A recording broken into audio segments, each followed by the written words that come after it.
Hi, in this video, we're going to take a look at how to auto-preview files within Canvas. This can make things a little easier for your students to find, makes things a little more forward-facing, and makes it less likely that students will miss an important file because they skipped over a link. So I'm here in a Canvas page, but you can do this in assignments, in anything that you've edited using the rich content editor within Canvas. So in order to auto-preview, I just have to make a couple clicks. I have to go in and edit.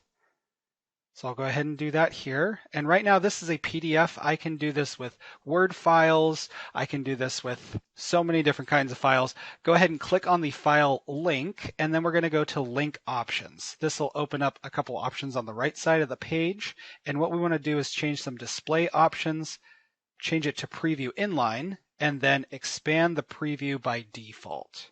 Then we'll go ahead and click done.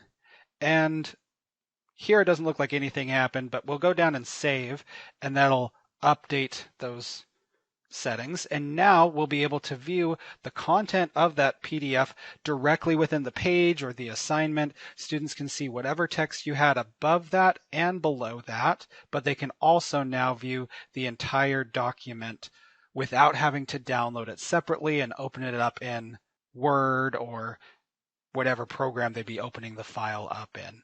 You also have the option, or students have the option, to minimize the file preview if they really want to shrink down the size of the page.